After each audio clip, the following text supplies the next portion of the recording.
Scars that don't heal. Women's survival in war zones. The first scar. The first scar is never just a line on the skin. It begins long before the body bleeds. It begins in the breath that trembles when the first sound of a siren cuts through. The air when the walls of a familiar home suddenly feel too fragile, when the warmth of a mother's voice turns into a command to hide. A scar is born not only in the flesh, but in the invisible silence that swallows words. I remember the night mine was born, though for years I tried to tell myself it was only a dream. It was not a wound you could see. Not at first. It was the way my hands shook even after the explosion stopped. It was the way my heart pounded when someone knocked too loudly on the door. It was the way I looked at my younger sister, asleep under the table, and felt older than the women who had already buried husbands and sons. The scar was in the realization that childhood had been stolen in an instant, and there would be no return. People think scars are the aftermath of violence, but in truth, scars are the proof that life kept going in spite of it. They are survival etched into skin and memory. Mine began with fire. The night the horizon turned red, we did not run at first. My mother whispered that it was far away, that the world outside could burn without reaching us. But war has a way of shortening distance. Fire moves faster when it is fed by fear. I was 12, still old enough to understand what my parents were not saying, still young enough to believe that hiding under a blanket could make the world disappear. When the first window shattered, I thought the sky had broken. My father grabbed us and pushed us toward the cellar, his voice low, his face pale in a way I had never seen before. Mothers are expected to soften fear. Fathers are expected to command calm. But war strips both illusions quickly. That night, both of them looked like children who had lost their parents. The scar deepened with sound. The walls shook, the ground trembled, and I felt my own bones vibrating as though they were made of glass. I remember holding my mother's hand so tightly that her skin bore the imprint of my nails for days. She did not tell me to let go. She did not tell me to be brave. She simply let me hold on, as if she knew that one day the memory of her hand would be the only thing keeping me from unraveling. When the morning came, the street was unrecognizable. Houses bent like old women, roofs ripped off as though the sky had clawed them open, and in the middle of the road there was silence. The silence was heavier than the destruction. No birds, no carts, no chatter, just a kind of quiet that suffocates, as if the world itself was holding its breath. That silence was my first scar, because once you hear it, you know the world will never sound the same again. Some scars are carved into the body by fire or metal. Others are whispered into the soul by absence. My neighbor, a girl my age, was gone. Her house had collapsed. For years, I dreamed that she had only moved, that she would one day knock on our door with her hair tied in the same ribbon she always wore. But the rubble told a different story. I never saw her again. That disappearance became another scar, the kind that teaches you not to get too close to anyone, because war teaches that attachment is dangerous. War does not give women the privilege of choice. You learn to carry water while bombs fall. You learn to cradle infants even as your arms ache from digging through debris. You learn to stitch clothes, stitch wounds, stitch silence into your mouth when soldiers pass by. My mother carried her, scars in her back, hunched from years of bending to hide us, bending to cook with too little, bending to wash clothes in a stream that sometimes ran red. She never complained. Complaints are luxuries in war. Survival is not. I think of the scar on my thigh, the only one visible to others. A piece of glass flew into me when a window exploded. The blood soaked through my dress and I thought I would die. I remember screaming, not from pain, but from the knowledge that death could arrive so casually, without ceremony, without warning. My mother ripped a sheet and pressed it against my leg. She told me not to look, but I looked anyway. And in that moment, I learned that bodies can break and yet still walk. That is what scars are, brokenness that keeps walking. Years later, people asked how I survived. They meant, how did you eat? How did you escape? How did you avoid the soldiers who prowled the streets? But survival is not measured only in food and shelter. Survival is measured in the moments you decide not to let the silence swallow you. It is measured in the lullabies mothers sing in basements, in the way women braid each other's hair even when water is scarce, in the way a single photograph hidden in a pocket can keep someone alive. The first scar teaches you that life is no longer about living freely. It is about enduring. Endurance becomes a kind of faith. You believe in tomorrow not because you trust it, but because the alternative is to collapse. And women cannot collapse. Not when children cling to them, not when the elderly depend on them, not when every absence is filled by another duty. The scar is not just mine. It belongs to every woman who has ever carried a world on her back while the world itself crumbled. Even now, decades later, when I touch the faded line on my thigh, I feel the echo of that night. The glass is gone, the skin has healed, but the memory hums beneath the surface. Scars don't heal because they are not meant to. They are reminders carved into us.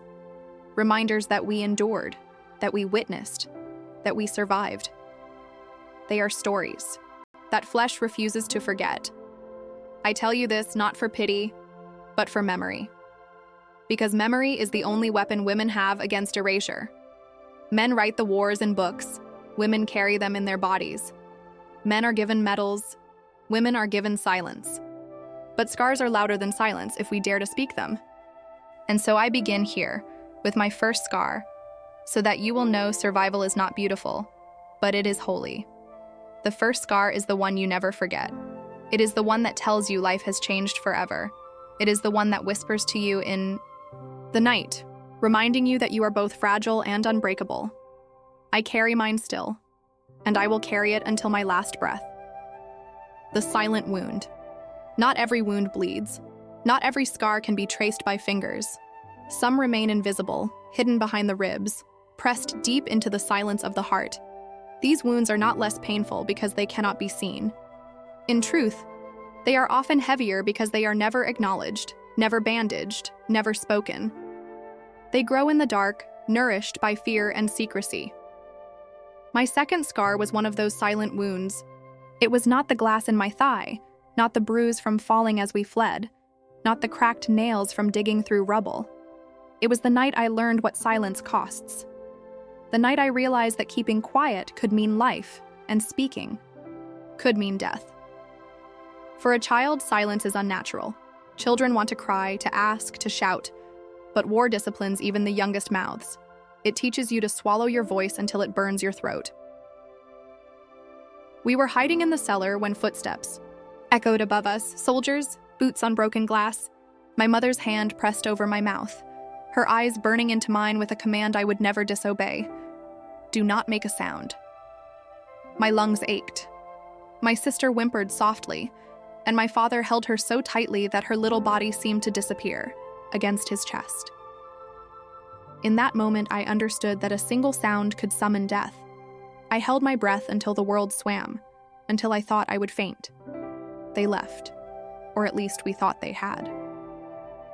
Hours passed before my father dared to open the trapdoor. That night, silence saved us, but it also wounded us.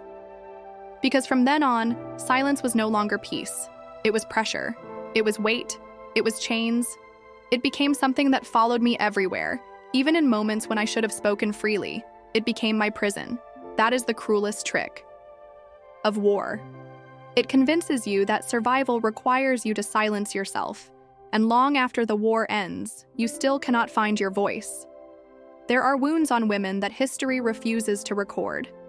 The bruises hidden under sleeves, the tears cried into pillows, the words that never escape their throats. These wounds are the currency of survival in war zones.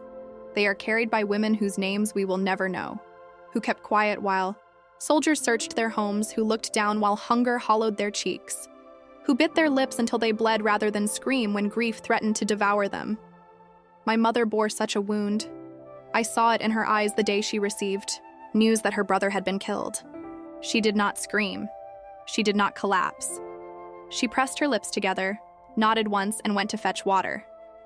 But I knew. I knew her silence was a wound so deep it would never close. Later that night, when she thought I was asleep, I heard her, rocking back and forth, humming to herself a lullaby with no words. The melody carried her grief, because her voice could not. Silent wounds do not heal because they are never given permission to. Men speak of battles, of victories, of losses, written in reports. Women carry the unspoken. The silent wound is the cry you are never allowed to release. It festers. It marks the body without leaving a trace. It shapes the way you move, the way you trust, the way you dream.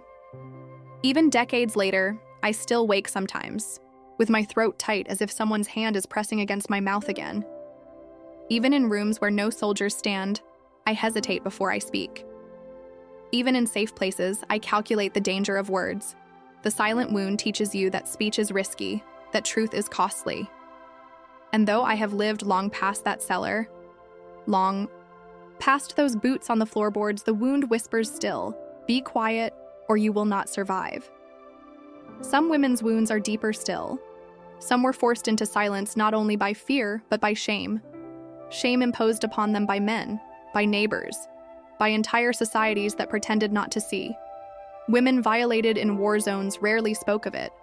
To speak was to be doubted, to be blamed, to be abandoned. So they swallowed their pain, and it carved them hollow from the inside. These are scars without shape, scars that no one honors, scars that weigh heavier than metals but are never recognized. I met one such woman years after the war. She was older than me, but her eyes looked younger, as if frozen in the moment her wound was given. She laughed at almost everything, laughed too loudly, as though to drown out another sound only she could hear. Once, in the middle of her laughter, she fell silent and whispered, "I am still there." I never left that night.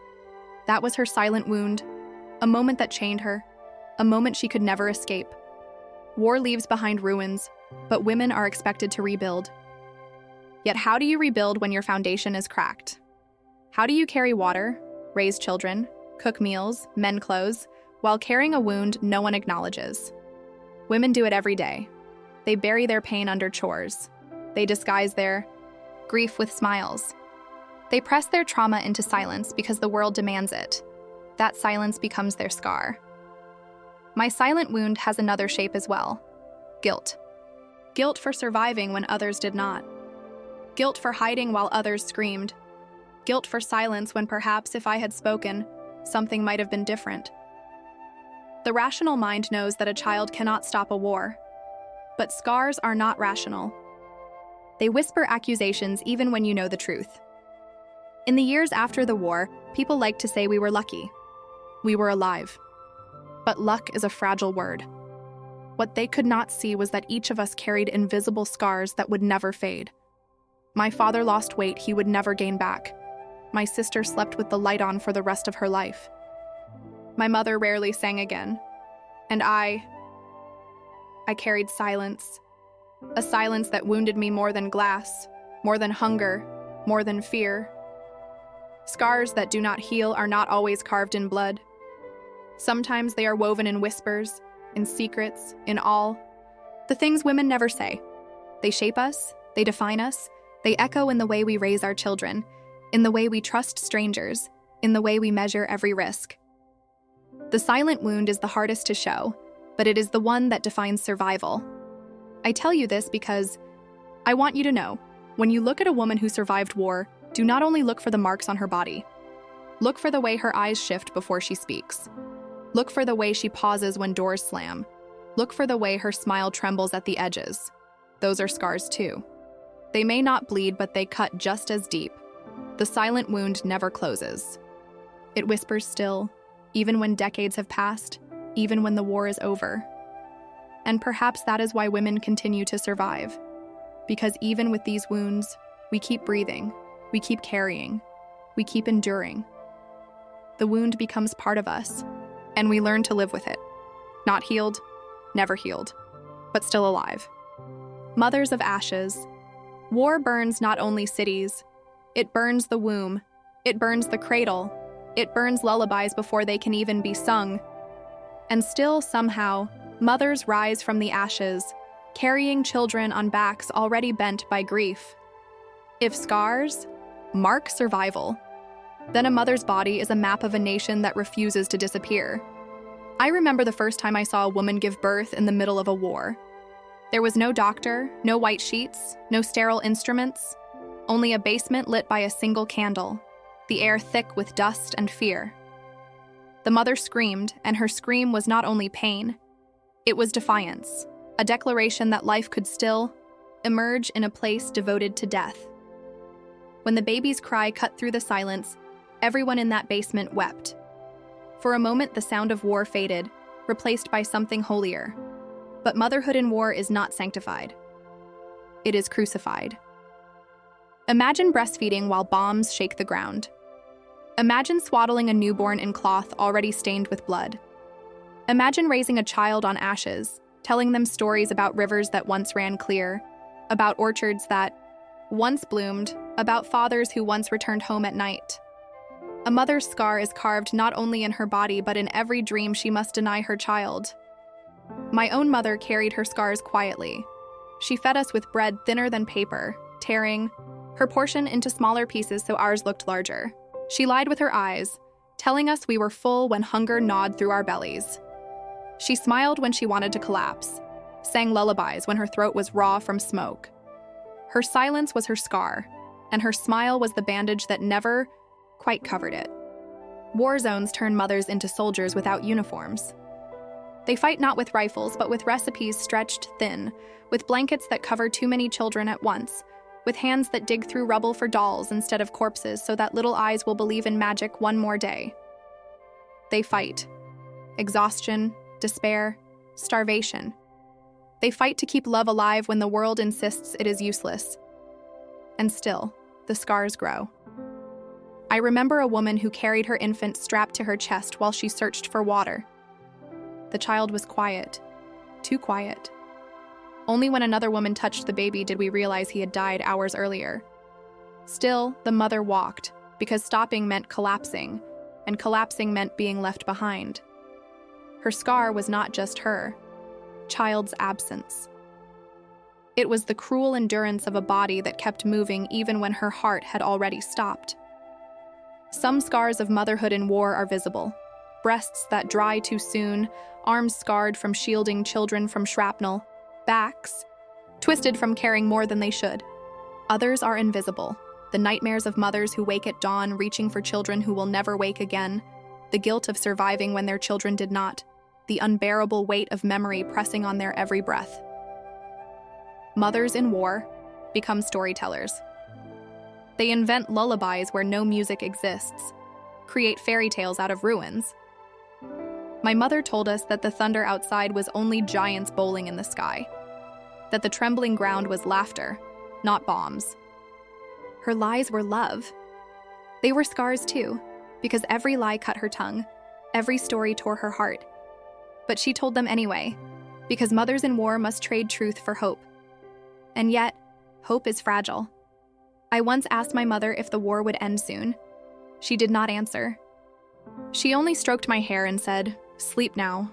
The morning will be brighter." But even in her whisper, I heard the doubt. Mothers carry doubt as another scar, the silent knowledge that they cannot protect their children from everything. That scar is crueler than hunger, crueler than loss, because it never fades.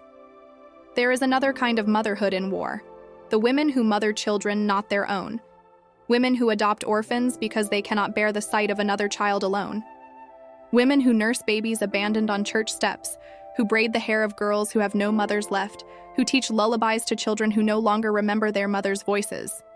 These women carry scars too, but theirs are made of borrowed grief they choose to carry so others will not have to. I think often of the mothers whose milk dried from fear, whose children wasted away in their arms. I think of the mothers who sent their children away on trains, not knowing if they would ever see them again. I think of the mothers who buried their children in shallow graves, who marked the earth with trembling hands, who returned home with empty arms. Their scars are the deepest of all, because they are not only wounds of war, but wounds of love. Even those who survive carry scars into the next generation. Children raised in ashes inherit their mother's wounds. They learn silence before speech, fear before trust, hunger before plenty. They carry the weight of trauma passed down in lullabies, in glances, in the way their mothers flinch when doors slam. The scar is not only personal, it becomes generational. My own mother never spoke of her scars, but I felt them in the way she touched my hair, gentle but firm, as though I might shatter. I heard them in the way she hummed when words would not come. I saw them in the way her eyes lingered on my sister and me, as though memorizing us in case we disappeared. Her scars became mine, though she never told me so. Mothers of ashes are the architects of survival. They build futures out of ruins, weaving together scraps of memory, scraps of food, scraps of hope. But even as they build, they bleed. And those scars, those wounds that never close, are their inheritance to the world. Not medals, not recognition, but scars that testify. We endured, we birthed life from ashes, we carried hope even when it was only a flicker. Even now, when I see a mother cradle her child in peace, I feel both joy and sorrow. Joy that some children will never know war. Sorrow that so many did. The scar aches, not because it is fresh, but because it is eternal. It whispers to me that motherhood is always fragile, always at the mercy of forces larger than love. And yet, love persists. That persistence is the scar itself. Painful, unhealed, but radiant in its refusal to vanish. Voices buried in rubble. Not every death is seen. Not every life ends with a body to bury. In war, many disappear into rubble, their names swallowed by dust, their voices silenced before they are even heard. But silence is deceptive. Silence carries echoes. And in the ruins, the voices of women linger still, buried but unbroken, whispering stories the world never wrote down. The night the bombs fell on our street, we thought the world had ended. Walls collapsed as if they had been made of paper, roofs folded inward like broken wings. The air turned to stone. Every breath carried dust that cut the throat. Beneath the debris, voices called out. Thin at first, fragile, almost mistaken for the wind. But then clearer. Help, here. I'm here. And then nothing. Silence heavier than the rubble itself. I was young, but old enough to recognize the cruelty of silence. It is not only the absence of sound, it is the erasure of existence. I remember kneeling by the ruins of my neighbor's house, pressing my ear to the cracked ground, praying to hear something. For hours, we clawed at the rubble with bare hands. At times, a voice answered. At times, only dust. And then, always, silence. Those voices never left me. They became my ghosts. They follow me into sleep, into dreams, into the quiet moments when the world seems too still. They remind me that survival is not only about who lived, but about who was lost unheard. Every scar I carry vibrates with their absence. Women's voices were often the first buried. When the bombs fell, men dug frantically, calling out names of sons, of brothers, of fathers. Women's cries blended with the children's, higher, thinner, harder to follow in the chaos. And when the digging stopped, when exhaustion silenced even the rescuers, women's voices lingered unheard, fading beneath stone. My mother told me once, the cruelest thing is not death, it is to die unheard. To scream into rubble until your throat bleeds and no one answers. To pray aloud, but only dust listens. To call your child's name, and the echo comes back empty. That is a scar no one can see, but it carves into generations. I met a woman after the war who had been trapped beneath rubble for 3 days. Her legs were crushed, but her voice survived. She told me she sang lullabies to keep herself alive, even though no child was there to hear them. If I stopped singing, she said, I would have died. When rescuers pulled her out, she had no voice left. Only silence burned into her throat. She lived, but the scar remained. She could not speak above a whisper ever again. Her voice was buried in rubble even though her body survived. Another woman I knew lost all 3 of her daughters in a single night. Their voices had been the music of her house, braiding laughter into every corner. After the bombing, she returned to the ruins, listening desperately. She swore she heard them still, faint beneath the dust. For years, she visited that place, sitting among the broken stones, whispering to them as if they could hear. People said she was mad. I say she was scarred. Scarred by voices buried, scarred by love unanswered. War teaches women to bury their own voices too. Not only under rubble, but under fear. Fear of soldiers who would silence them permanently. Fear of neighbors who would call them liars. Fear of grief too heavy to speak aloud. So women swallowed their stories, locking them behind their teeth, carrying them as silent scars. The rubble was not only outside, it was inside. Piles of unspoken words crushing their lungs. I carried my own buried voice for years. There were things I never told, about the nights in cellars, about the touch of fear when soldiers passed, about the prayers whispered into the dark. I kept them buried because I thought no one wanted to hear. Who listens to women's voices after war? Historians write dates and battles. Politicians count victories and losses. Soldiers write memoirs of valor. Women write scars on their bodies, and the world turns away. But scars are voices too. They speak, even when mouths cannot. They tell of hunger, of silence, of survival. A scar across the face whispers of shattered glass. A scar on the hand tells of digging through ruins. A scar on the soul cries of voices buried in rubble. And when women finally dare to speak, their voices carry not only their own stories, but the echoes of all those who were silenced. Sometimes I wonder if rubble remembers, if stone carries memory, if dust holds voices the way cloth holds scent. Perhaps every collapsed house is haunted not by ghosts, but by words trapped inside its broken walls.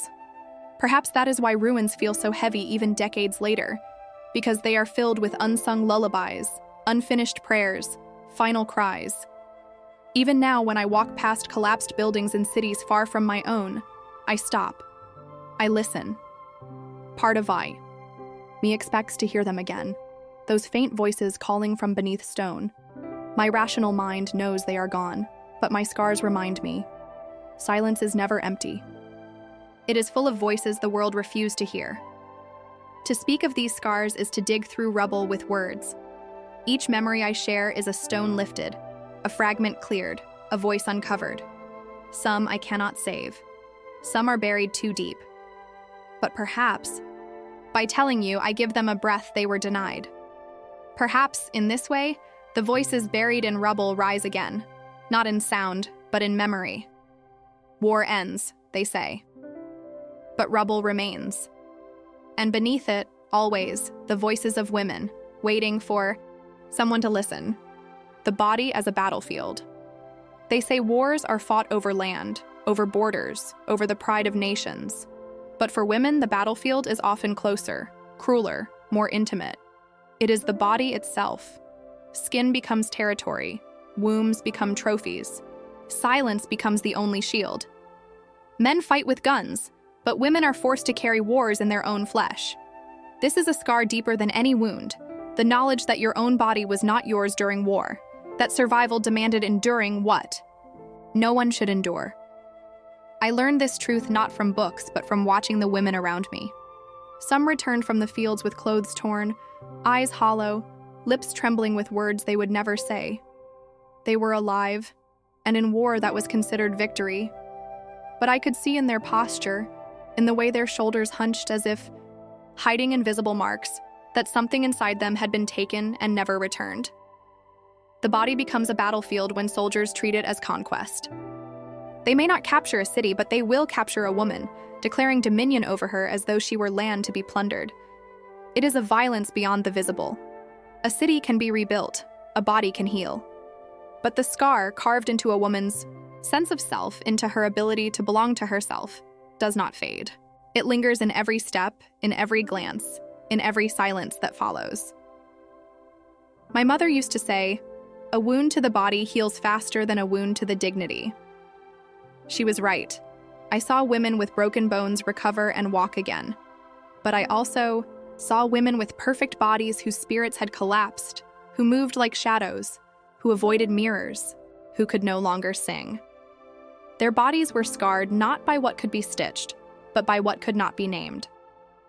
In war, even pregnancy becomes a scar. Some women bore children they never wanted, children born not from love, but from violence. And yet they raised them, fed them, rocked them to sleep. Their scar was the constant reminder every time they looked into a child's eyes that their bodies had been used as battlegrounds. But also, their strength was in transforming even that wound into care, into life, into a form of resistance. To mother a child born of war is to refuse erasure, to declare that even from violence, tenderness can still exist. I remember one woman who whispered to me once, "My body is not mine anymore." She had survived an assault by soldiers, but she said survival felt like a lie.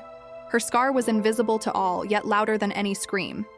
She laughed at inappropriate moments, as though trying to cover the silence within.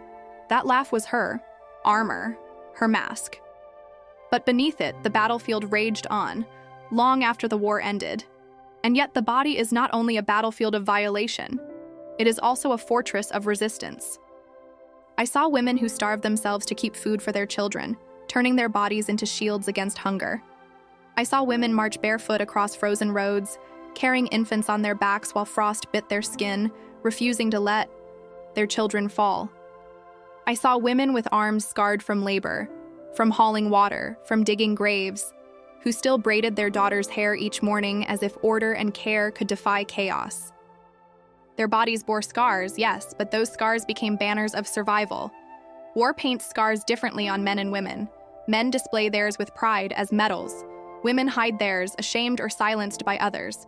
But the truth is, the scars on women's bodies are the truest record of war. A scar on the wrist speaks of digging through rubble. A scar on the thigh speaks of shattered glass. A scar on the womb speaks of both life and violence, of survival no book dares to document. The hardest scar to name is the one etched by fear. The fear of footsteps in the night. The fear of doors broken down. The fear that the body you inhabit can be taken from you at any moment. That fear becomes muscle memory. Even decades later, women flinch when someone moves too quickly or when shadows fall too long. The war ends, but the battlefield remains, alive inside them. I carry my own body scars. The glass in my leg left a visible line, one I can trace with my fingers. But the deeper scar lies in how I learned to inhabit my body differently. I stopped running because running made me too visible.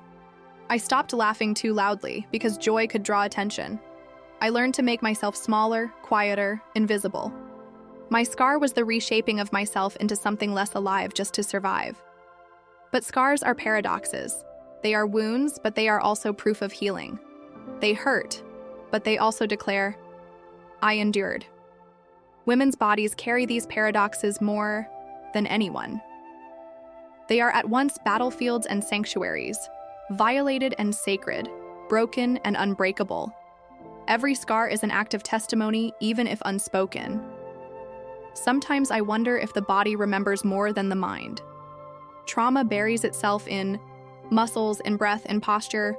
A woman who survived war might not speak of it, but you can see it in the way she holds herself, in the way she guards her children, in the way she stiffens at sudden sounds. Her body tells the story even when her mouth cannot. That is the battlefield.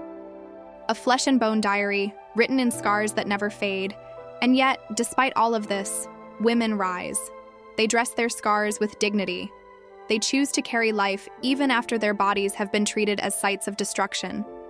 They carve meaning out of wounds, crafting resilience out of despair. Their survival is not beautiful, but it is fierce. Fierce enough to remind the world that even when the body is made battlefield, the spirit remains unconquered. My scar, like so many women's, is not mine alone. It belongs to every woman who has ever had to reclaim her body after war tried to steal it.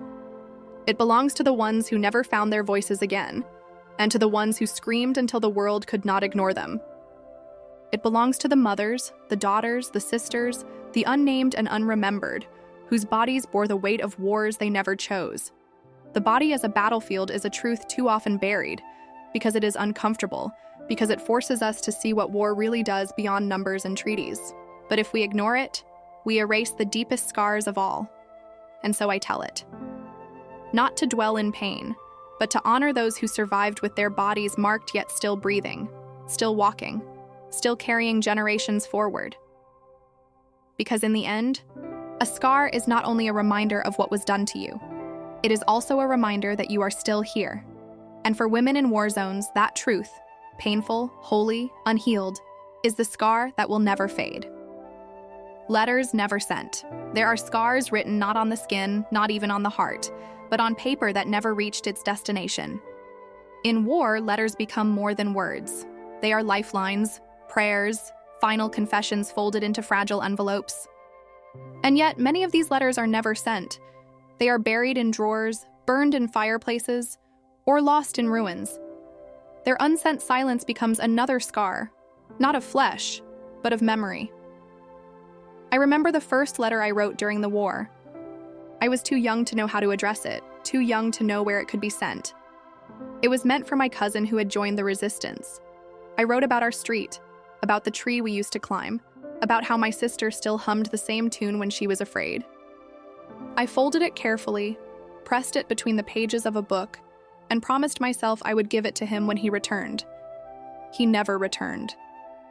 The letter remained, yellowing in silence. Years later, when I found it again, my hands trembled as if the war had never ended. That letter was my scar, a reminder of words that never found ears. Women wrote many letters in war, to husbands at the front, to brothers missing, to children taken away. They wrote in kitchens by candlelight, in basements during bombings, on scraps of cloth when paper ran out. Their words carried hope heavier than bread, but too often, they folded the letters and hid them, knowing there was nowhere safe to send them. Post offices burned, messengers never returned. Even if the letter reached its destination, the addressee might already be gone. So the letters remained in silence, like voices trapped in bottles tossed into oceans of dust. I saw women keep bundles of such letters tied with string, hidden under mattresses. Each letter was a scar, each envelope a wound. Some were never opened, because the writers could not bear to reread their own grief. Some were read so often the ink faded, as if memory itself was dissolving into air. My mother wrote to her brother after he was killed. Not before, after. She sat at the table, pen in hand, as though he might still read her words. She told him about the garden, about how his favorite apple tree had been burned, about how she still kept his shoes by the door. When she finished, she folded the paper and slipped it into her apron pocket. She never mailed it. She never spoke of it again. But I knew it was there. That letter was her scar, carried against her body like an invisible wound. Letters unsent are a strange kind of survival. They keep alive a conversation that the world has already declared finished. They refuse silence, even if the voice never reaches beyond the page. They are resistance written in ink. A woman might have no weapon, no power to change the course of armies, but she has words. And in war, words become sacred. I once found a letter in the rubble of a house. It was scorched at the edges, but most of the writing survived. It was from a mother to her son, telling him not to worry, that they were safe, that the war would end soon.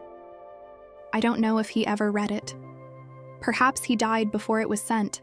Perhaps she died before she could send it.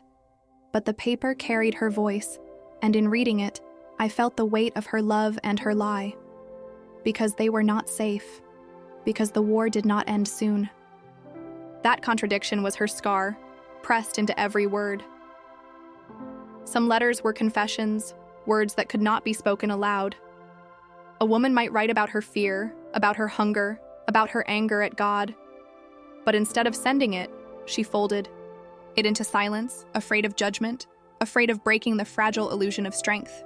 These letters became scars of truth unspoken. The ink may have dried, but the wound remained open, and there were love letters too. Letters that dared to speak of tenderness in the midst of horror. Women wrote to men they might never see again, describing sunsets, describing dreams, describing a life that existed only in imagination. These letters were acts of rebellion. To love in war is to defy death. To write of love is to claim humanity against all attempts to erase it. But many of these letters never crossed borders, never reached their beloveds. They remained hidden, unsent, unspoken. And in their silence, they carried scars of longing that could not heal. I keep my own unsent letters still. Some are folded into books I no longer read. Some are tucked into boxes of photographs. Some I burned, watching the smoke rise like voices disappearing into the sky. But even the burned letters left scars, not on paper, but on memory.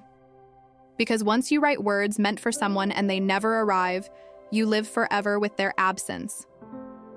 Letters never sent are not failures. They are survival.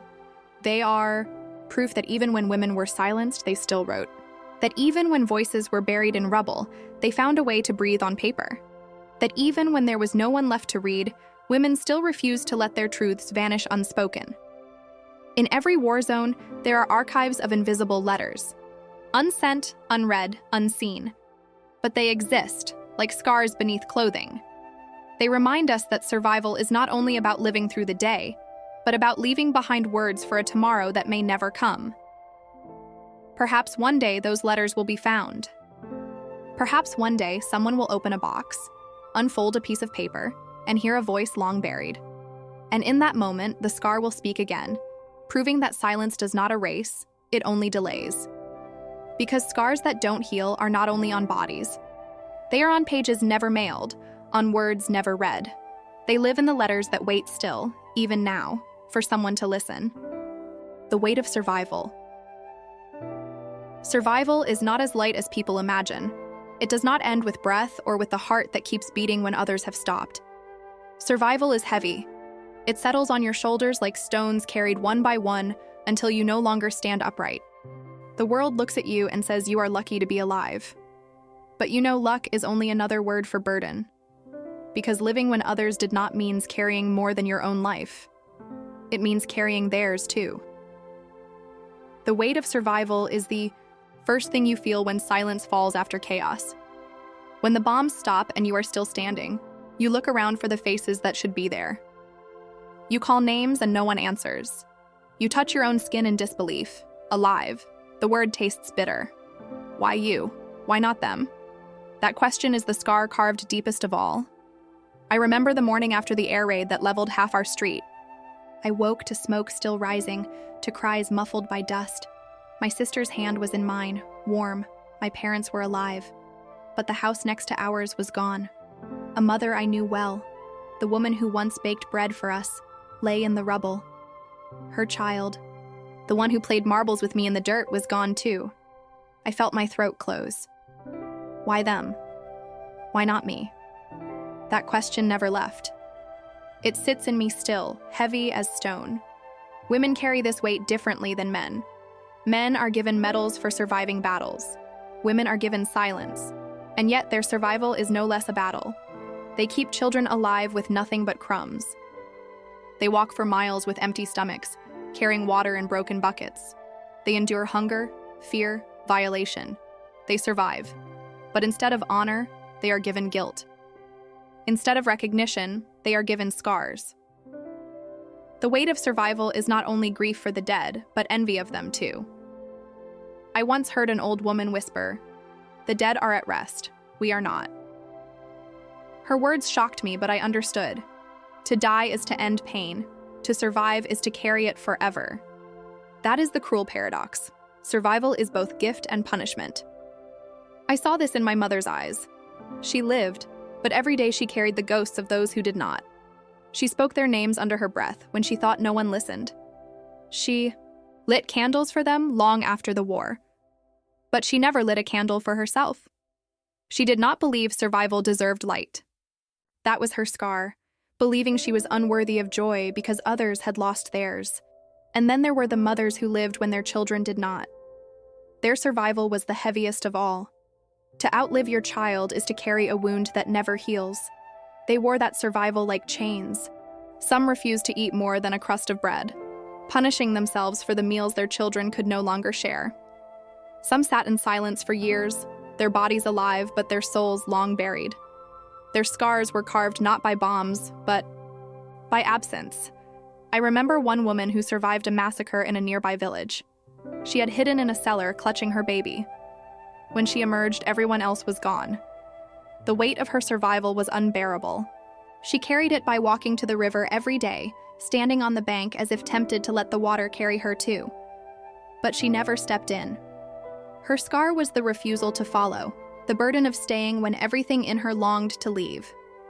The weight of survival also shows itself in small things. In the way women flinch at laughter because it feels like betrayal. In the way they hesitate before eating because food tastes like guilt. In the way they avoid mirrors because the reflection reminds them they are alive while others are not. These small invisible habits are scars too, proof that survival reshapes not just lives but the very gestures of the body. And yet survival is not only burden, it is also obligation. Women who survived felt they owed the dead something. To keep living for them. To keep telling their stories. To raise children in their memory. That obligation weighed heavy, but it was also sacred. A scar, yes, but a holy one. I carry that obligation still. Each word I write is not only mine. It belongs to the neighbor girl lost under rubble, to the mothers who never saw their sons again, to the sisters silenced in cellars. Their absence presses me forward. Their silence gives my voice weight. Without them, my survival would be empty. But there is also anger in survival. Anger at the world for demanding gratitude when what you feel is grief. Anger at those who call you lucky, when luck has nothing to do with it. Anger at yourself for daring to smile when others cannot. This anger is another scar, hot and restless, burning long after the fire has gone out. I think often of the women who carried survival like a curse. Some drank themselves into silence. Some never spoke of the war again, burying it so deep their children grew up thinking they had been spared.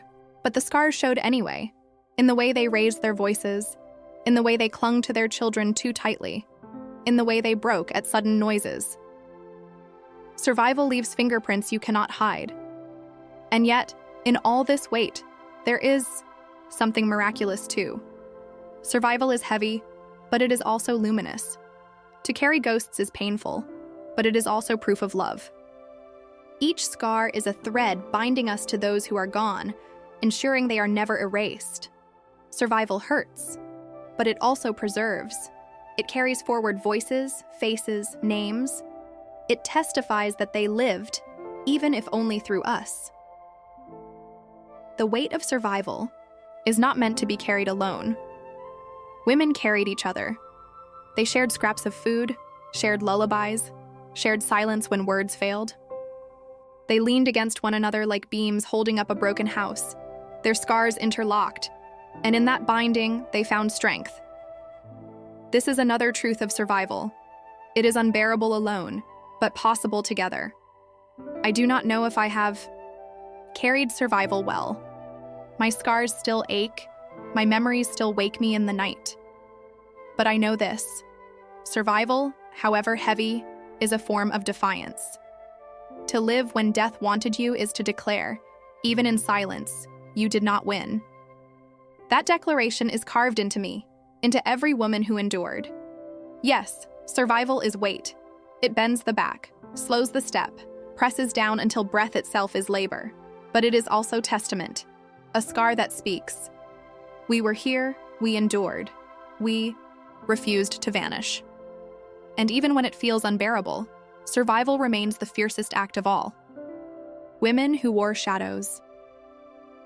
Not all women fought war in daylight. Some became shadows, blending into silence, moving unseen through streets where soldiers marched. They carried messages in hems of skirts, bread loaves with secrets inside, lullabies that disguised signals.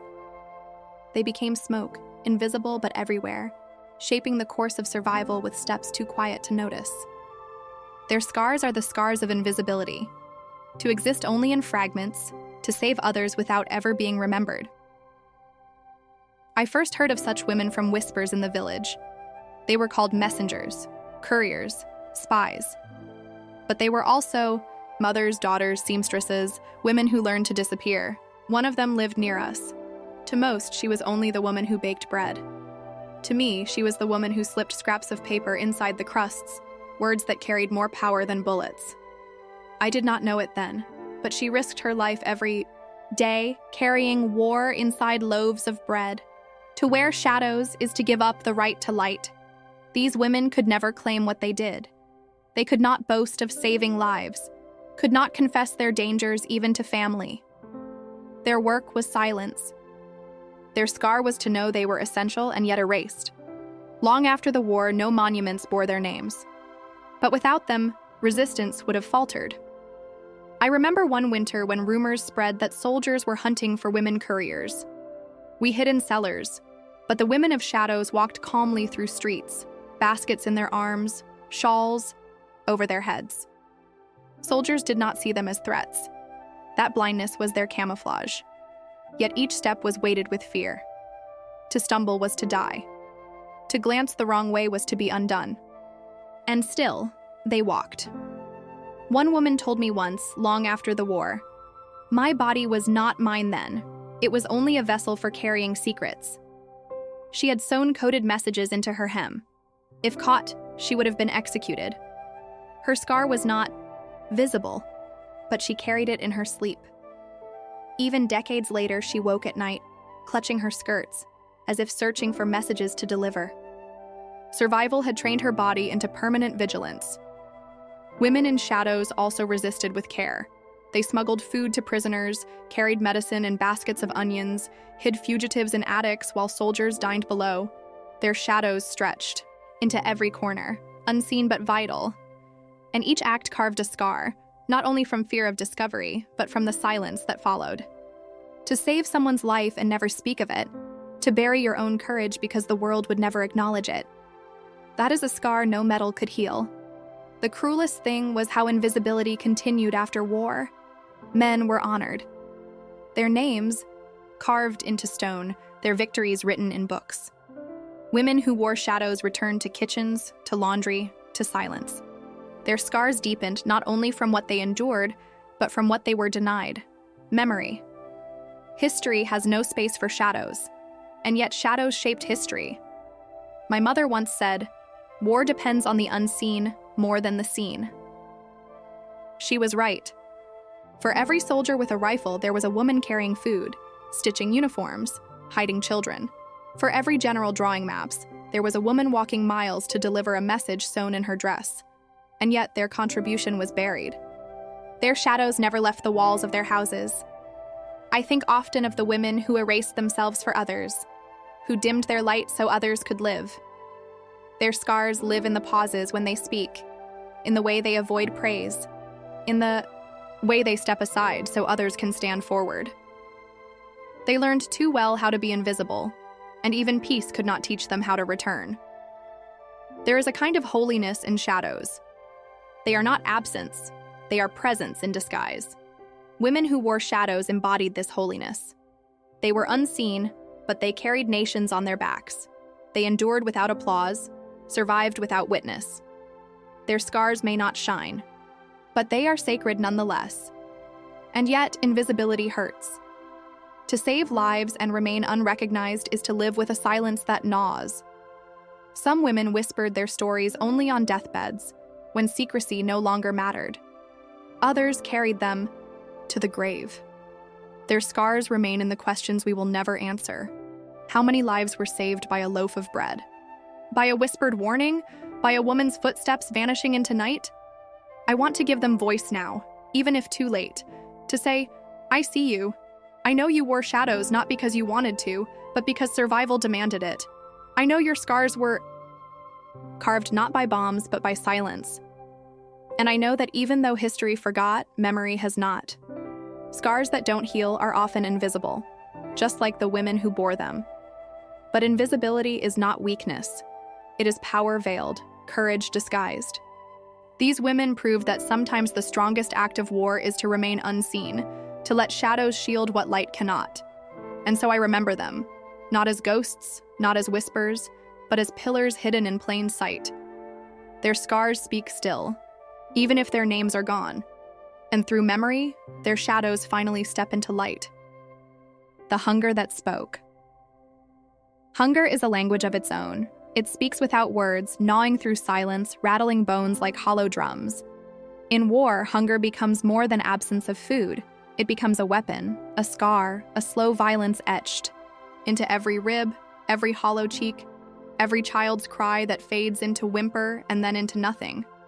And for women, hunger speaks in a voice doubly cruel, because they are expected to silence their own stomachs so that others may eat. I remember the hunger as much as I remember the bombs. Perhaps more. Explosions end quickly.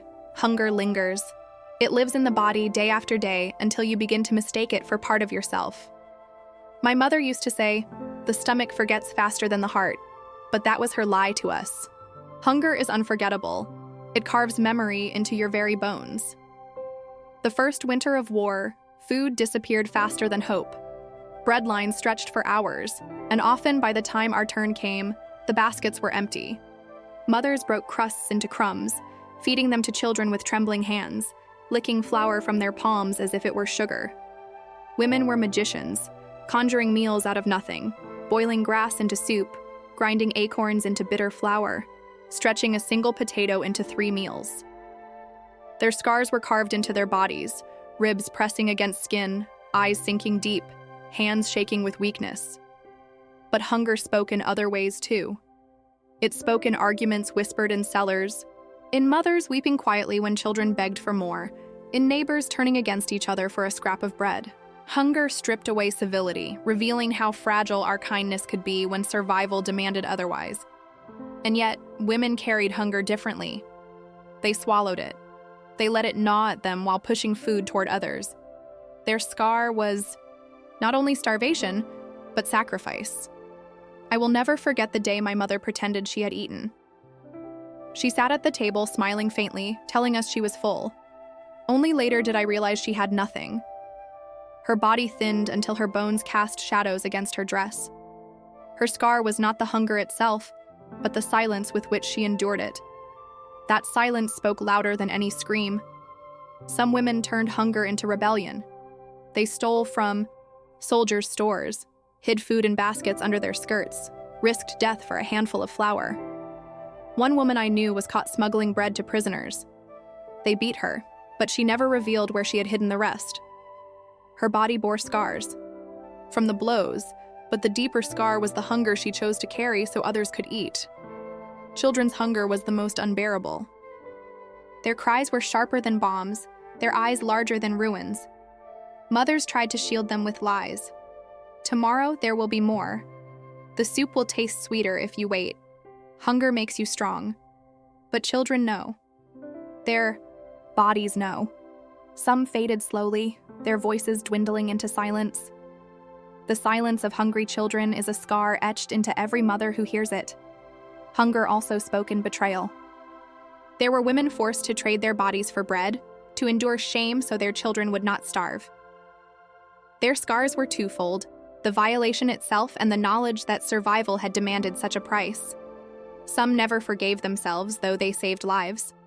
Some carried their scars in silence, never speaking of the nights when hunger cornered them into choices no one should face. And yet, hunger also spoke in solidarity. Women shared what little they had, dividing crumbs into smaller crumbs, pretending they were feasts. I remember my neighbor tearing her last piece of bread in half, giving it to my sister though her own child was gone. "Her hunger is mine now," she said. That is another scar of hunger, to carry not only your own, but the hunger of others. Even decades later, I cannot throw away food. I hoard bread, fearing absence. I eat quickly, as if someone might take it away. These are scars hunger leaves behind, habits that never fade, anxieties that never rest. The war ends, but hunger lingers in the body's memory. The cruelest thing is how hunger reshaped beauty. Women's bodies shrank until bones jutted out. Their hair thinned, their skin dulled. But no one spoke of beauty then. Beauty was survival. Beauty was endurance. A woman with strong arms to haul water was beautiful. A woman who could stretch flour into a week's worth of bread was beautiful. Hunger changed the definition of worth, but scars remained in the mirror. Some scars of hunger became generational. Children who survived grew up clinging to food, hiding it under pillows, refusing to waste a single grain. Their children, too, inherited the fear, though they never knew hunger themselves. Trauma passes not only through blood, but through bread. Hunger speaks across generations. Even now, when I taste soup too thin, I am back in the cellar, sipping water boiled with grass, pretending it was stew. The scar is not in the stomach, but in the taste buds, in the way flavor itself carries memory. Hunger teaches you that food is never just food again. It is survival. It is sacrifice. It is scar. And yet, hunger also spoke of resilience. Women refused to let it silence them. They invented recipes out of nothing, songs to distract children, prayers whispered over empty bowls. They carried hunger like another child on their hip, never letting it win. Their scars prove not only pain, but defiance. Hunger is a cruel teacher. It teaches patience no child should learn. It teaches sacrifice no mother should endure. It teaches silence where there should be laughter. But it also teaches resilience, the kind carved deep, the kind that cannot be erased. Hunger speaks, and its voice is scar. Medals they never received. Men return from war with medals on their chests, shiny circles of metal meant to dignify suffering, to turn wounds into honor. But women return with no such recognition. Their medals are scars, hidden beneath dresses, carried in silence, unpolished, unseen. They fought too. They resisted too. They kept families alive, smuggled food, delivered messages, endured the unendurable. And yet, no ceremony ever called their names. No flag was lowered in their honor. Their victories were swallowed by silence. Their sacrifices buried under rubble and dust. I remember the first time I saw a soldier decorated. He stood tall, uniform pressed, medals glinting in the sunlight. People clapped, speeches praised him. I looked at my mother, her hands cracked from labor, her face hollowed by hunger, her back bent from years of carrying us. I thought, she deserves a medal too. She had fought her own war every day, and won, though no one stood to applaud her. That absence became her scar, not the hunger itself, but the lack of recognition. There were women who risked their lives, in silence, carrying resistance messages stitched into hems, feeding fugitives in barns, smuggling weapons under loaves of bread. They walked miles through danger, knowing capture meant death. Men were praised for bravery. Women were accused of foolishness, of recklessness, of doing what was not their place. Their medals never came. Their courage turned into stories whispered in kitchens, too small to echo beyond their walls. And then there were the women, who fought openly. Some took up arms, disguised as men. Some drove trucks, patched wounds in makeshift hospitals, stood guard at night while others slept. They bled, they broke, they endured. When the war ended, many were told to return to kitchens, as though their courage had been a temporary loan. History erased them. Their scars became invisible not because they were not real, but because the world refused to see them. The medals they never received are heavy still. They weigh on generations who do not know their names. They weigh on daughters and granddaughters, who wonder why their mothers never spoke of the war. They weigh on memory, forcing us to confront how much of women's courage was stolen by silence. I think of one woman who hid in our house once, a resistance fighter. She had been caught twice smuggling supplies, beaten, released only because soldiers underestimated her. She told me with a smile half broken, "They think I am nothing. That is why I win." After the war, she worked in a factory, nameless, faceless. No one thanked her. No one honored her. Her medal was the limp in her step, the scar across her cheek. She wore them quietly, with no applause. My mother had a box of small things she kept hidden, scraps of cloth, a photo, a dried flower, a button from my uncle's uniform. Once I asked her why she saved them, she said, "These are my medals." I did not understand then. Now I do. Women collected fragments of survival as their decorations, invisible to the world but luminous in memory. A medal is only metal. Their medals were living proof that love and sacrifice endured in the face of destruction. The absence of recognition is its own scar. To give everything and receive nothing. To survive and be forgotten. To fight and be erased. Women bore this scar in silence. Some told their stories only at night, to their daughters in whispers. Others never spoke, carrying the truth to their graves. History called them caretakers, mothers, wives. But in truth, they were soldiers of another kind. Their weapons were endurance, silence, sacrifice. Their victories were survival itself. I once dreamed of a ceremony where women stood in lines, not with uniforms, but with aprons, shawls, dresses patched and worn. Instead of polished metals, their scars glowed in light. Instead of speeches, the silence of generations broke into applause. In that dream, every woman who had endured was finally seen. Every scar was named, every sacrifice honored. I woke weeping, knowing it was only a dream. But perhaps memory itself can be that ceremony. The medals they never received are still waiting, not in museums, not in archives, but in us, in our willingness to remember, to say their names, to speak their stories. Each time we do, a medal is given, not of metal, but of truth. And truth is heavier, holier than gold. So I honor them now, with words instead of metal. For the women who smuggled bread, who buried their children, who carried secrets, who endured hunger, who wore shadows, who survived without applause, these words are your medals. They shine not on your chests, but in memory. They will not erase your scars, but they will ensure they are not silent. Because the greatest cruelty is not only the wound itself, but the forgetting of the one who bore it. And the greatest act of love we can offer is to remember, to testify, to give the medals history refused. Scars that don't heal are medals too. Medals carved into skin, into silence, into survival. And though the world never pinned them to your dress, I see them. I honor them, I carry them. The mirror that refused to break. Mirrors in wartime are cruel things. They do not only reflect faces, they reflect absence. They show you the hollow where cheeks once were, the shadows under eyes, the strands of hair fallen too early. They hold up the body as evidence of suffering, forcing you to see what you would rather hide. For many women, the mirror became an enemy, but some found in the mirror a quiet defiance, a refusal to let it break even when everything else around them had shattered. I remember the first time I truly looked into a mirror during the war. It was a shard of glass salvaged from a broken window, propped against the cellar wall. I picked it up and gasped. The girl staring back at me looked older, thinner, more haunted.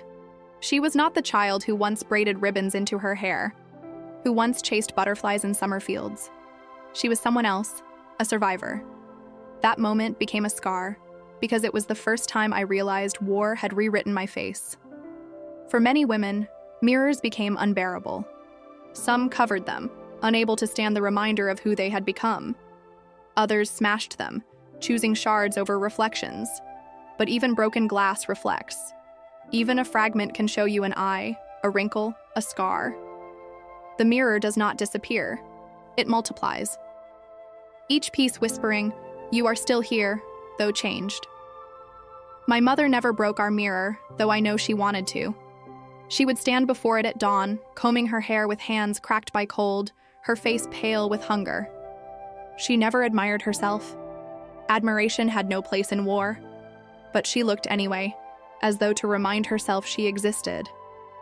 That was her defiance, to keep facing herself even when the reflection was painful. The mirror refused to break, and so did she. There is dignity in such scars. A scar on the face does not erase beauty, it redefines it. I knew a woman whose cheek bore a long line from shrapnel. People whispered that she was ruined. But when she looked in the mirror, she lifted her chin, daring the world to see her not as broken, but as marked.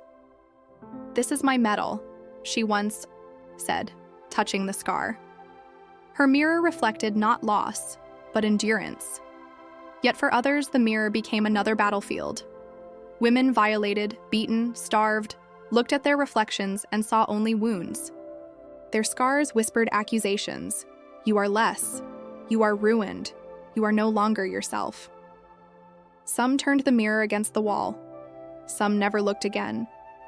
Their scars were not only physical, but psychological, the loss of recognition in their own eyes. I often wonder what is harder, to lose yourself entirely, or to find yourself transformed into someone unrecognizable. The mirror forces this confrontation. It does not lie. It shows you what survival has cost. And yet, it also shows you that survival remains. You are still there, breathing, standing, refusing to vanish. The mirror may show pain, but it also proves presence. One woman I met after the war kept a broken hand mirror in her pocket. She said she carried it as proof. "When I see my reflection, I know I am still alive," she whispered. Her scar was her need for confirmation. Each glance reminded her she had endured. Each reflection, even in cracked glass, was testimony. For children, too, the mirror was cruel. My sister once looked at herself and cried. Her cheeks were hollow, her dress too big, her eyes too old. "I don't look like me," she said. I wanted to smash the glass to protect her, but I realized the mirror was not the enemy. The war was. The mirror only told the truth. And sometimes truth is the heaviest scar. And yet, mirrors also carried hope. Women would stand before them and braid their hair, even when water was scarce. They would rub a bit of ash on their cheeks to mimic rouge, not for vanity, but for dignity, to look human when the world wanted them reduced to shadows. That was their refusal to vanish, to see themselves, to claim their reflection as their own. I think often of the mirror as symbol. The war broke everything else: homes, streets, families. But the mirror, fragile, glass, so easily shattered, sometimes endured. And when it did, it reflected something unbreakable in women too. The world expected them to collapse, to lose all sense of self. But many refused. Their reflections may have changed, but the act of facing them remained. An act of survival. My own scar with mirrors lingers still. Even decades later, I hesitate before looking. Part of me fears seeing the girl I once was, the girl who disappeared in rubble. Part of me fears not recognizing the woman who replaced her. But when I look, I see both. And that, I realize, is survival, to carry both faces, both truths, in one reflection. The mirror that refused to break is more than glass. It is every woman who looked into her reflection and chose to keep standing. It is every woman who touched her scar and called it proof, not shame. It is every woman who dared to face herself when the world had stolen everything else. Their mirrors did not break because they themselves did not. And so when I remember the war, I think not only of bombs and hunger, but of mirrors, of women who faced their own reflections and whispered, "You are still here. That is enough." That whisper is survival itself. That whisper is the scar that never heals and never needs to. Songs behind barbed wire. Barbed wire is meant to divide, to confine, to silence. It cuts the sky into cages. It marks the earth with cruelty. But even behind barbed wire, women found ways to sing. Their voices carried not melody alone, but defiance. Songs became their breath, their final fragments of freedom. And though the barbed wire rusted their skin, it could not rust their voices. Those songs are scars now, echoes that survive even when the singers are long gone. I first heard such a song when I was a child, walking past a camp on the edge of our town. The wire glistened under the sun, cruel in its simplicity. Behind it, shadows moved, thin figures wrapped in rags. Suddenly, a voice rose, fragile at first, trembling, almost a whisper. Then another joined, and another, until the air vibrated with a chorus that slipped through the wire like light. It was not a song I knew. It was older, mournful, a hymn of longing. I remember standing still, my breath caught, as though the song itself had pressed its hand over my mouth. That moment became a scar, because it was the first time I understood that even in cages, the human spirit refuses silence. For women behind barbed wire, songs were not luxuries. They were survival. They lulled children to sleep in barracks filled with lice. They drowned out the screams from nearby chambers. They carried memory of villages burned, of rivers lost, of lovers never returning. A song could be a shield. A song could be a secret. A song could be a scar disguised as beauty. Some women sang lullabies to babies who had no milk. Their voices replaced bread. Their melodies replaced warmth. A child might not remember hunger if it fell asleep to a mother's humming. That humming was a scar. the sound of love fighting against absence. Others sang to remember who they were, songs of harvest, of weddings, of festivals long gone. Behind wire, those memories seemed like dreams. But in singing, women pulled them closer. They rebraided themselves with the past, reminding each other, we were more than prisoners. We were women. We were daughters. We were whole. But not all songs were gentle. Some carried anger. Secret verses whispered in codes, mocking guards, calling for resistance. Women stitched rebellion into rhythm, teaching each other lines in the dark, passing them like contraband. Their scars were not only wounds, but defiance. Even if the world caged them, their voices leapt free. I met a woman years later who had survived a camp. She told me that one night when hope was almost gone, a girl began to sing. The guards shouted, threatened, even struck her, but she kept singing. Others joined.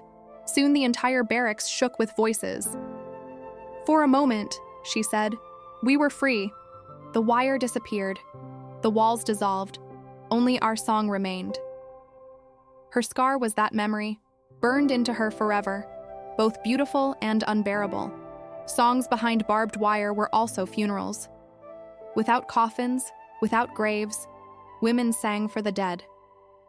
They hummed names into melodies, turning loss into echo.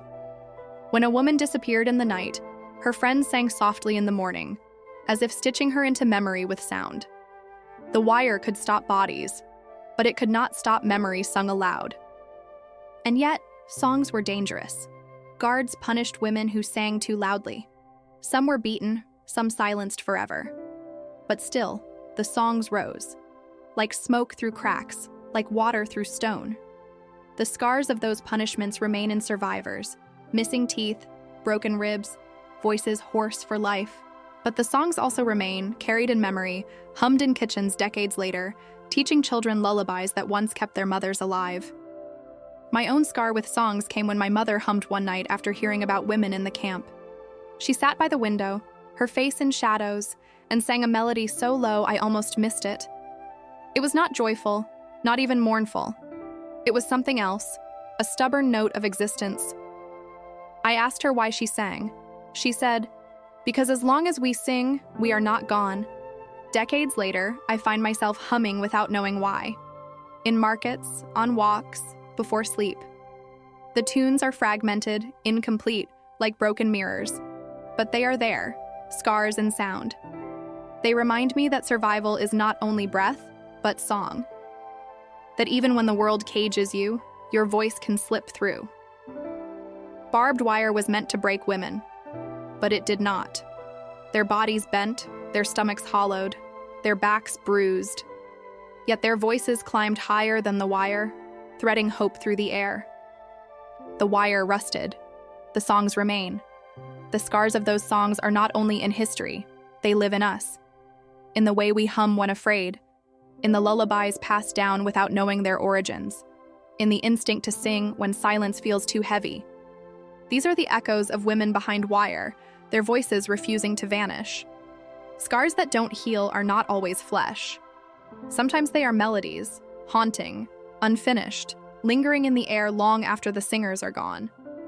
Songs behind barbed wire are proof that survival can be carried in sound, that memory can travel on breath, that even the sharpest fences cannot silence a woman's voice. The children who remember. War does not end with treaties or silence after bombs. It continues in the eyes of children who carry memories too heavy for their small frames. Children do not choose scars, but they inherit them. They remember what mothers tried to hide, what fathers could not explain, what rubble whispered into their sleep. And those memories grow with them, stretching into adulthood, shaping how they love, how they fear, how they raise their own children. I was one of those children. I remember the sound of sirens more clearly than lullabies. I remember the smell of smoke better than bread. I remember the way my mother's hands trembled when soldiers walked by, the way her silence pressed against me heavier than any weight. Children see more than we think. They notice the shadows under eyes, the pauses in speech, the tears wiped quickly away. They do not always understand, but they remember. Some children remembered hunger first. Their bellies knotted, their ribs visible, their bones aching from emptiness. They remembered watching mothers pretend to be full, fathers searching for crumbs. That hunger became a scar etched into their future. Even years later, they hoarded food, hid bread under pillows, panicked when cupboards were empty. Hunger taught them to live in fear of absence, a fear passed to their children too. Other children remembered fear. The thunder of boots on streets, the shattering of glass, the sudden darkness when lights went out. They remembered hiding in cellars, pressing their faces into mother's skirts, breathing dust and prayers. That fear became reflex. Even in peace, sudden noises made them jump, shadows made them tremble. They carried war in their nerves, long after the war had ended. Some remembered silence. The silence of mothers who could not speak of what had happened, the silence of fathers who returned broken, the silence of neighbors who disappeared. Children grew up in that silence, learning not to ask questions. But silence is not empty. It is heavy. It presses into memory like a stone. Those children remembered not words, but the weight of what was unsaid. I think often of the children who lost parents. They carried photos instead of arms to hold them, names instead of voices calling them home. They remembered absence, and that absence became their scar. Some grew up fast, becoming caretakers for younger siblings. Some wandered, searching for belonging in places that could never replace what was lost. Their memories were not of games or school, but of survival. Childhood stolen, replaced by scars too deep for years to erase. My sister was younger than me, but her memories were sharper. She remembered details I tried to forget. The exact sound of a neighbor crying when her child died. The pattern of cracks. In our ceiling from the bombs, the smell of burning wood mixed with flesh. She carried those memories like seeds in her pocket, taking them everywhere. They grew inside her, shaping her into someone always watchful, always cautious, always braced for loss. Her scar was memory itself, a memory she never asked for. There. Is cruelty in how mothers tried to protect us? They told us stories, sang us songs, lied to us with love. The bombs are thunder. The hunger will pass. The soldiers will go home soon. But we knew. Children always know. We remembered the lies as much as the truth. We remembered the way love twisted itself into disguise. And that, too, became a scar, knowing that even tenderness could not shield us. Some children turned their memories into silence. They refused to speak of the war, locking it away as if forgetting could erase it.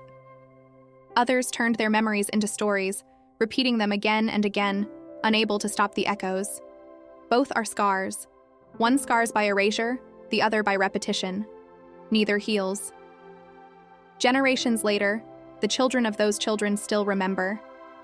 Trauma passes like inheritance, invisible but present. A daughter flinches at fireworks without knowing why. A son keeps food hidden though he never starved. A granddaughter avoids mirrors, sensing shame she never lived. Memory travels through blood, through gestures, through unspoken fears. The scars of mothers become the scars of children, carried into futures that never saw the war but still feel its weight. I know this because I see it in myself. I survived, but my children carried my scars. They noticed how I hoarded food, how I startled at noises, how I held them too tightly at night. They remembered my fear even when I tried to smile. They inherited my scars in ways I never intended. That is the cruelty of memory. It passes even when silence tries to stop it. And yet children who remember also carry strength. They remember mothers who endured, who kept them alive against all odds. They remember lullabies sung in basements, hands that shielded them, sacrifices made quietly.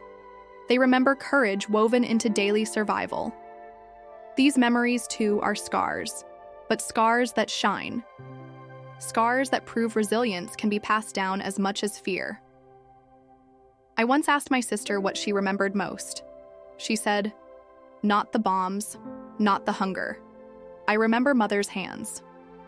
She described the way our mother braided her hair even when water was scarce, the way she touched her cheek before sleep, the way she pressed bread into her hands with a smile she did not feel.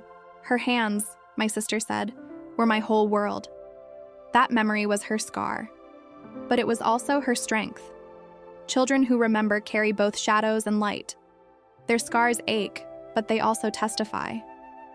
They remind the world that war does not vanish with silence, that its echoes last for decades, that innocence once lost cannot be restored. But they also remind us that love endures, that tenderness persists, that survival is never empty. The children who remember are grown now, some old, some gone. But their memories still shape the world. Their scars are lessons written in skin and soul. And through them, the voices of mothers, the sacrifices of women, the truths of survival live on. The scar that became a voice. For most of the war, scars were silent. They hid under sleeves, beneath skin, behind closed lips. Women carried them quietly, because to speak was to risk shame, disbelief, punishment. Silence became second nature, another form of survival. But silence is not eternal. Scars do not stay mute forever. One day they begin to speak. And when they do, their voices echo louder than bombs. I remember the first time I heard a woman speak her scar aloud. It was years after the war in a small gathering of widows. They were meant to talk about rebuilding, about children, about faith. But one woman, her hands trembling, said, "They came into my house. They took everything, even me." The room froze. No one breathed. For a moment, it felt as though the war itself had returned. But then another woman whispered, "Me too." And then another. Suddenly, silence cracked. Scars became voices. The sound was unlike anything I had ever heard. It was not screaming, not weeping, not lamentation. It was truth. Raw, unadorned, heavy. These women had carried their scars in silence for years, and now they broke free, words spilling like rivers long dammed. Their voices did not heal. Nothing could, but they transformed. Pain turned into testimony. Wounds turned into weapons against forgetting. To let a scar speak is terrifying. It means exposing what you hid, what you endured, what you feared would define you. But once spoken, the scar becomes lighter. Not healed, never healed, but shared. And in sharing, it finds strength. I carried my own silence for decades. I told myself it was better that way. That children did not need to know, that neighbors would not understand, that words would only reopen wounds. But silence grew heavier with time. It pressed against my chest, suffocating. One day, I could not hold it anymore. I told my daughter. I told her about the hunger, about the cellar, about the voices buried in rubble. Her eyes filled with tears, but she did not turn away. She held my hands and said, "You are here. That is enough." My scar spoke that day, and her embrace became its answer. Some women never let their scars speak. They took them to their graves, mouths closed around truths too heavy. But even then, their silence spoke in other ways.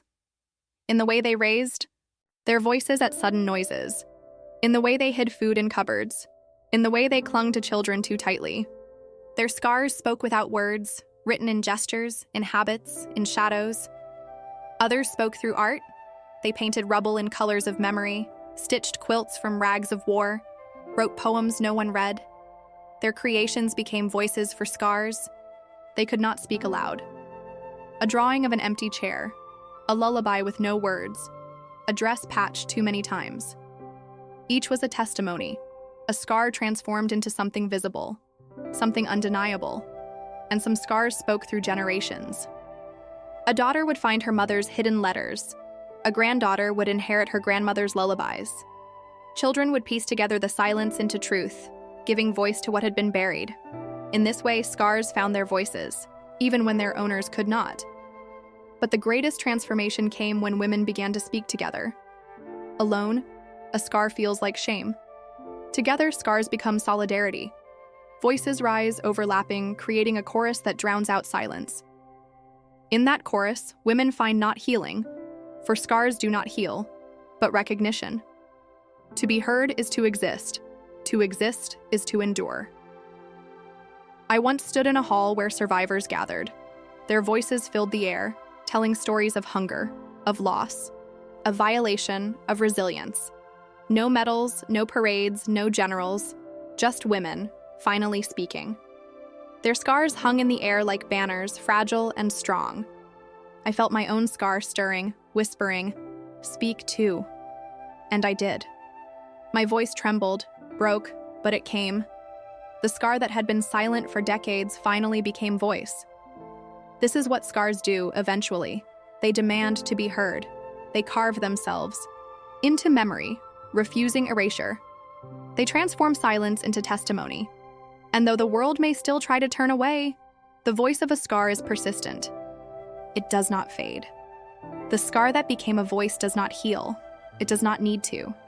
Its purpose is not to vanish, but to remind that women lived, endured, resisted, to remind that survival is not silent, to remind that even when history forgets, memory speaks, and so I speak. For myself, for the women whose voices were buried, for the children who remember, for the generations who must know. My scars are my voice now. They are not beautiful, not polished, not easy, but they are true, and truth once spoken is stronger than silence. Scars that don't heal. Some wounds fade, some bruises lighten, bones knit, skin closes. Time promises healing, or at least teaches us how to live alongside pain. But there are scars that do not heal. Not because the body cannot mend, but because the wound was deeper than flesh. These scars live in memory, in silence, in stories passed down. They live in the way hands tremble decades later, in the way mothers cling to children too tightly, in the way voices falter when asked about the past. They live in us. They refuse to fade because they are not meant to. They are testimony. I carry many scars. The glass that sliced my thigh, the hunger that hollowed my stomach, the silence that pressed against my mouth when soldiers walked by. The absence of neighbors swallowed by rubble. Each scar is different, but together they form a map of survival, a geography of pain and endurance. When I look at my body, my memories, my life, I see not smoothness, but lines. Each line whispers, "You lived through this." And yet, the whispers do not soothe, they ache. Scars that don't heal are not failures. They are reminders that war does not end when the guns go quiet. It lingers in the lives of those who survived, in their children, in their grandchildren. It lingers in habits, in fears, in lullabies sung without knowing why. It lingers in kitchens where women hoard food, in bedrooms where lights are left, on in voices that falter at sudden noises. These are scars carried across time, carried across blood. Some scars are visible. A line across the cheek, a limp, a missing hand. They mark the body like signatures of violence, but the deepest scars are invisible. They are written into silence, into shame, into memories that cannot be shared. They are the scars of women who endured violation and were told to keep quiet. The scars of mothers who outlived children and never forgave themselves. The scars of daughters who learned fear before they learned words. These scars bleed in ways no one sees, and yet, in their endurance, there is a strange holiness. To carry a scar that does not heal is to carry memory for the world. To testify even without speaking that something happened, that it mattered, that it must not be forgotten. Women's scars are archives, unwritten books, living museums of survival. Every scar tells a story that history refused to record. Think often of the women whose scars I witnessed. The baker who smuggled resistance notes in bread. The mother who sang lullabies behind barbed wire. The neighbor who hid children not her own. The friend who whispered her violation aloud for the first time in decades. Each bore scars that did not heal. Each lived with pain carved into their daily lives. And yet, each transformed that pain into testimony. Their very existence became a refusal of erasure. The world may never give them medals. Statues may never bear their names. But their scars are monuments nonetheless. Not in stone, but in memory. Not polished, but raw. They do not gleam in sunlight, they ache in silence. And that ache is their power, because it insists on being felt, insists on being remembered. My own scars speak to me still. When I wake at night from dreams of rubble, when I flinch at sudden sounds, when I hoard food without meaning to. They remind me that survival is never clean, never simple. Survival is not healing.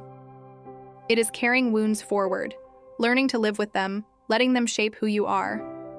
Scars that don't heal are not obstacles to life. They are life itself, twisted and fragile, but enduring. I want to believe that by speaking, by writing, I give my scars purpose, that they become not only my burden, but my offering. An offering to memory, to justice, to the generations who must know what war does to women. Because if scars remain silent, they become prisons. But if they speak, they become bridges, connecting the past to the future, the dead to the living, silence to testimony. So I speak. For myself. For my mother, who never spoke enough. For my sister, whose silence weighed heavier than her words. For the women whose scars were erased, ignored, forgotten. For the children who remember without understanding why. For the generations who will inherit memory whether they want it or not. Scars that don't heal are not curses. They are responsibilities. They ask us to carry forward what others endured, to refuse forgetting, to insist that suffering is not erased by time. They ache, yes. They burn, yes. They never let us rest. But they also keep us alive, keep memory alive, keep truth alive. And so, when I trace the scar on my thigh, when I feel the scars in my heart, I do not ask for healing. I ask for remembrance. I ask for recognition. I ask for dignity. Healing would erase too much. Scars must remain because they are proof. The war ended long ago, but inside me, it never did. Inside every woman who survived, it never did. We carry the war in our scars, scars that refuse to fade. And perhaps that is the truest survival of all, not to erase what was endured, but to keep it etched into us, living testimony that even in destruction, we did not vanish. Scars that don't heal are voices. They are maps. They are monuments. They are prayers. And though they ache forever, they are also light. Dim, flickering, fragile, but light nonetheless. We survived. And because of that, our scars will never be silent. Se essas palavras tocaram você, compartilhe este vídeo para que mais pessoas conheçam a verdade que tantas mulheres foram obrigadas a carregar em silêncio. Inscreva-se no canal para acompanhar outras histórias que a história oficial tentou apagar. E responda nos comentários: qual cicatriz invisível você acredita que o mundo ainda precisa ouvir?